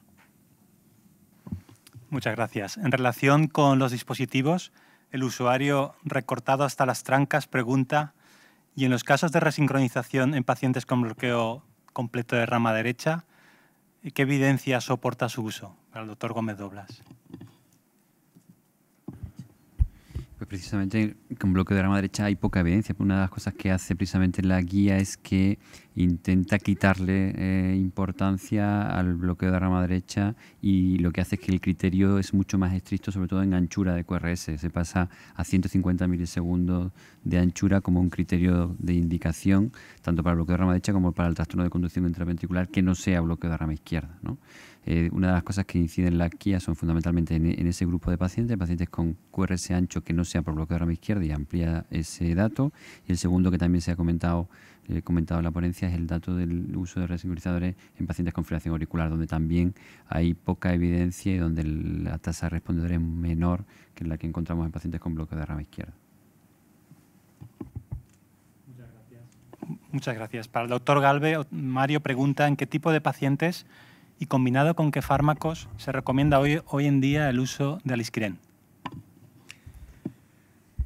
Bueno, Alisquiren, ya lo hemos comentado, está en una situación de interinaje. De hecho, es difícil posicionar ahora mismísimo Alisquiren. Alisquiren es un fármaco que se puede utilizar básicamente en el mundo de la hipertensión arterial, en el mundo de la enfermedad renal ya vemos que ha tenido muchos problemas, y en el mundo de la insuficiencia cardíaca no hay en estos momentos aún evidencia. Hay algunos pequeños estudios que indican que quizás añadir Alisquiren disminuye el BNP, o sea, biomarcadores, pero no hay datos clínicos. Los estudios están en marcha. De hecho, el desarrollo de Alisquiren por parte de la compañía Novartis es extraordinario, tiene un abanico tremendo, pero la evidencia en estos momentos aún es escasa para situarlo, de tal forma que no está en ninguna guía para empezar el tratamiento, con lo cual acabamos restringiendo el empleo de Alisquiren a aquellos pacientes que hemos fracasado con otros fármacos, lo cual restringe mucho la indicación, de tal forma que lo que está claro es que ninguna guía nos indica claramente dónde se posiciona el fármaco, y la única respuesta que debe ser honesta es que aún tenemos que esperar las publicaciones, eso sí, de grandes estudios en marcha. En relación con las guías de prevención, que han establecido unos objetivos bastante agresivos con el control de LDL, etcétera. Pregunta Manuel si ese tratamiento para obtener esos objetivos tan agresivos no tendría demasiados efectos secundarios. Yo creo que no, o sea, se pueden. De hecho, las estatinas son fármacos que tienen una eficacia probada en reducir los niveles de colesterol LDL, y lo que ocurre es que en el día a día utilizamos básicamente, por ejemplo, aquí en España se utiliza fundamentalmente simvastatina, y se utiliza simvastatina de 10 y 20 miligramos. Con esas dosis es casi imposible llegar a niveles de colesterol LDL. Por el contrario, si utilizásemos atorvastatina de 80 miligramos o utilizásemos rosuvastatina, que son fármacos, yo creo que son absolutamente seguros, que la posibilidad de inducir miopatía o hepatopatía es remota o es muy baja, si uno es simplemente prudente, lo puede utilizar con toda tranquilidad. La combinación de las estatinas con ezetimibe, por ejemplo, tampoco da unos efectos secundarios excesivamente elevados. Yo personalmente creo que el objetivo es alcanzable y que el objetivo se puede alcanzar, eso sí, no con lo que empleamos, sino con lo que deberíamos emplear. Para el doctor García Moy, Juan Alonso pregunta ¿qué modificaría el estudio FAME-2 la práctica clínica diaria? Bueno, pues básicamente el estudio FAME lo que nos viene a decir es que se debe revascularizar a aquella persona que tiene isquemia, y los que tienen lesiones angiográficamente significativas pero no generan isquemia, pues no se deben revascularizar. Están en línea de registros previos como el CAS, como el MAS, estudios que por otro lado, registros y estudios que ya tienen una edad, algunos ya tienen prácticamente 20 años, pero siempre se acaba en lo mismo. En los pacientes estables la fisiopatología es diferente del síndrome coronario agudo. En estos pacientes debemos demostrar realmente la presencia de isquemia, y si la isquemia es significativa, pues ahí vamos a revascularizarlos. Una de las críticas del Courage precisamente era que había pocos pacientes con isquemias significativas en el 85% de los pacientes que se hicieron estudio de isquemia, con lo cual, pues bueno, va un poco en esta línea. Los pacientes con isquemia significativa, mejor revascularizarlos. Aquellos que a pesar de tener una lesión similar no tienen isquemia demostrable, van igual de bien si no los revascularizamos. Un poco el corolario sería cardiopatía isquémica no es lo mismo que enfermedad arterial coronaria, enfermedad arterial coronaria no es lo mismo que cardiopatía isquémica. Hay gente con angina sin lesiones de vasos, síndrome X, por ejemplo. Hay gente con una aterosclerosis bastante importante que solo se descubre porque vamos a hacer una cirugía de estenosis aórtica, por ejemplo, y vienen estados sintomáticos para angina. Sí, me gustaría hacer una pregunta al doctor Fernández Lozano. Es una pregunta de orden muy práctico y probablemente parece una tontería, pero a mí me parece que tiene bastante calado, porque las guías establecen en el tratamiento de la prevención para cardioversión o para la prevención de recurrencias, recomiendan la flecainida en ausencia de cardiopatía estructural. Entonces a mí me parece que ese es un término demasiado ambiguo, porque, por ejemplo, ¿es cardiopatía estructural una CIA? Sí. ¿Es una estenosis mitral cardiopatía estructural? Sí. Pero probablemente no existe ninguna limitación para usar la flecainida en ese contexto. ¿Qué me puedes decir de esto? ¿Qué consideramos cardiopatía estructural? Pues las guías no lo aclaran muy claramente. Si extrapolamos los datos que sabemos de los estudios de proarritmia en fármacos antiarrítmicos, los problemas con los fármacos antiarrítmicos aparecen en dos situaciones: fracción de eyección deprimida y presencia de isquemia. Esas son las dos cosas que marcan más la presencia de un problema proarrítmico, sobre todo con los fármacos del grupo 1. Si la CIA no tiene disfunción sistólica y no tiene isquemia, a mí no me parece que sea una contraindicación para dar flecainida. En estos casos, pues hay que usar un poquito el sentido común y ver esos dos valores. El problema con la flecainida a veces es la edad, porque tú dices, bueno, ausencia de cardiopatía estructural demostrada. El paciente es añoso, tiene 70 y factores de riesgo coronario, sabes que a lo mejor tienes un eco y sabes que no tiene disfunción sistólica. ¿Estás seguro de que no tiene isquemia? Ya, pero efectivamente debería de circunscribirse al entorno de la cardiopatía isquémica demostrada, disfunción ventricular izquierda, ¿no? Y si me apuras mucho, una hipertrofia ventricular izquierda severa, ¿no? Porque las guías dicen que a partir de 14, pero parece un poco arbitrario. Es decir, si tiene 13,5 le puedo dar flecainida, si tiene 14 no, cuando todos sabemos que puedes con el eco, ¿no?, sacar 14 si te empeñas. Sí, sí, totalmente de acuerdo. Decir que una cosa que se nos ha olvidado también que es muy proarrítmica es la insuficiencia cardíaca. Insuficiencia cardíaca. Pero vamos, hipertrofia también. Bueno, muchas gracias a los ponentes por las respuestas, a los asistentes por las preguntas, pero yo creo que ya hemos respondido a la mayoría de los temas que se han comentado, y ya el doctor Bertomeu hará las conclusiones de esta jornada. Muy bien, bueno, yo más que las conclusiones, porque creo que las presentaciones han sido muy claras, el debate ha sido muy animado, se han tocado los temas, yo creo que son claves. Y simplemente quería informar que una vez concluido este evento abriremos un formulario de preguntas sobre los contenidos de la sesión para que aquellos que lo desean puedan solicitar la acreditación. Hay que saber que esto es una actividad acreditada y esto se puede hacer pinchando el botón rojo que está situado justo debajo de la imagen. Es un cuestionario que estará abierto hasta las 12 de la noche de hoy y es relativamente sencillo. Son 8 preguntas, 2 por ponencia, por lo tanto los interesados pueden hacerlo a partir de ahora.